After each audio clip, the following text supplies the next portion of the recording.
Right, so speculation about new M4 Max is coming to an end because Gurman now tells us that we can expect these new Macs to release as soon as next week, which is very exciting. Though do note, Gurman still has not clarified if we're going to see an actual event or if it's going to be press releases with event style videos. All he said really is that number one, it's going to be a busy week for Apple next week because Apple Intelligence launches on Monday, there's going to be an earnings call on Thursday, and in between these the M4 Macs are going to launch. He's also told us Apple's letting media test these Macs in person next Wednesday in LA, and so personally based on that news, I think we're going to see press releases. Yes, a Scary Fast event did not have an in-person component, it was a fully virtual event and so the same thing could happen again, but the lack of any invites this week so far does make me think that we're going to see press releases, but it should have event-style videos giving us an overview of the new products, similar to what they did in 2023 with the M2 MacBooks. Anyways, let's delve into some tidbits regarding these Macs, and to be honest, we already know quite a lot about the MacBooks,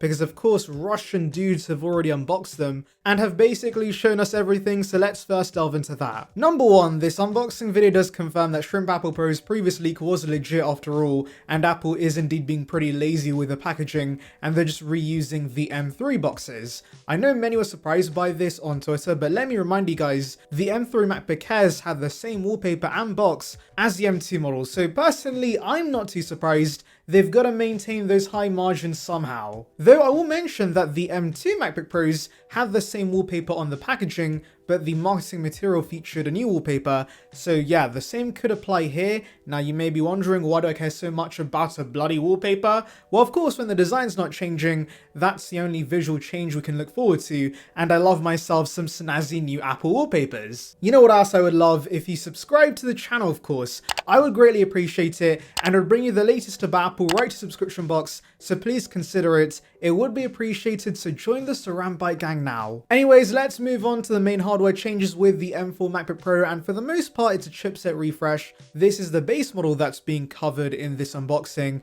and of course that has the brand new M4 chipset. The packaging reveals the base model now has a 10-core CPU compared to 8 CPU cores with the current M3. They also ran a Geekbench test to give us a better idea of the performance upgrades, and while M4 achieved a single core score of 3864 and a multi-core score of 15288, and the GPU Metal score was 57603. Now those are many big numbers, but basically what you need to know is that this is a whopping 4% faster than the M4 iPad Pro, but what's actually more exciting is that the base M4 is now on par with the M3 Pro and M2 Max, which is pretty crazy to think about. The next change is even more exciting because the packaging also reveals 16 gigs of RAM could be the minimum for all Macs from here on, and thank you Apple God for finally giving us this. They're listening at last because we've been begging for them to get rid of 8 gig Macs for years, and this alone would be a big reason to get the M4. In fact, I would say single-handedly the main thing that disappointed me with last year's M3 MacBook Pro was the fact it came with 8 gigs of standards. Otherwise, it was a terrific machine, and so I'm happy to see Timothy's listening to us and has been gracious enough to give us 16 gigs of RAM. Thank you very much. Now, of course, I'm aware it's not clear this is the base model, but usually the models produced in bulk before release are the base models. Those are the ones everyone buys, and so I think 16 gigs will be the new minimum. Storage has not changed, it stays at 512, but that's enough for most consumers. And do remember, you do have the choice to use external storage, whereas RAM is not upgradable, so it's important they upgrade that over the storage. We also see 3 Thunderbolt 4 ports on the M4 model, which is another new upgrade because do remember the base M3 had 1 less port, so we do now have feature parity across the range in this aspect. What's also coming from more expensive models are new color options. And actually I just mean one new color because Space Black is now here on the base M4. With the M3 models, you are forced to go for the M3 Pro if you wanted this, or else you had to settle for the horrible space gray finish. So I'm glad it's finally coming down to the base model. Now interestingly, there's only been leaks regarding the base M4, and even previously leaked developer logs only showed evidence of the base M4 chipsets, and so currently there is no real evidence of higher end MacBook Pros releasing in a few weeks. Now does that mean we're only getting the base M4 MacBook Pro in November?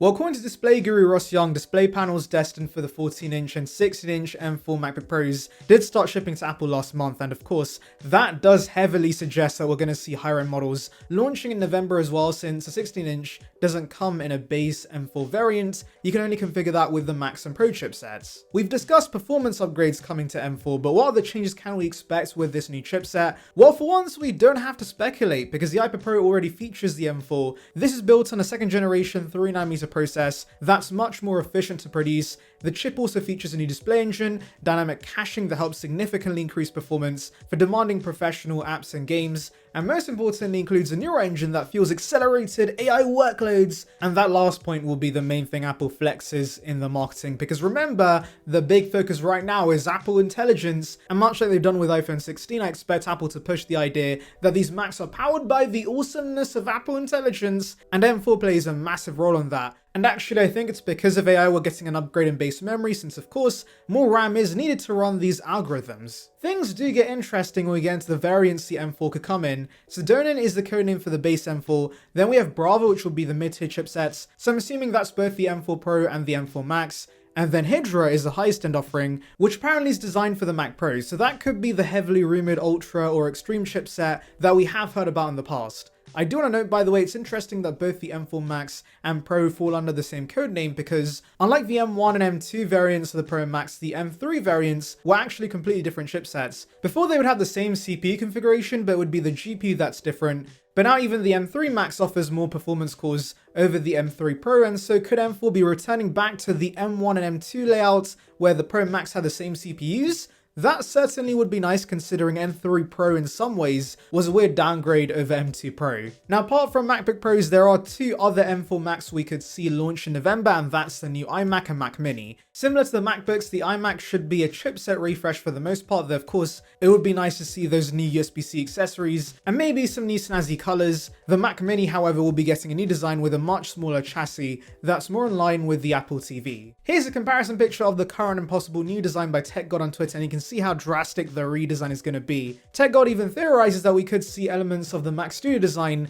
with this new Mac Mini, which I think could make sense. I would also like to see a space black option, similar to how they offered a space grey Mac Mini in 2018, but then again, colors don't really matter with a metal box that's going to be tucked away in the corner. Now, in terms of I/O, there's going to be a HDMI 2.1 port, 3 Thunderbolt ports on the back and 2 on the front, which is a massive upgrade over the current M2 model that features 2 Thunderbolt ports. And so, breaking news, guys, for once, Apple's making the product smaller, but giving us more ports. It's unheard of, but it's happening. Now, what's also unheard of is that Apple's keeping the price exactly the same according to Gurman. This case is going to be cheaper to build apparently, and so it's really rare we see a new design and also no price increase. Anyways, let me know your thoughts in the comments, make sure to like and subscribe for more content like this, and thank you for watching.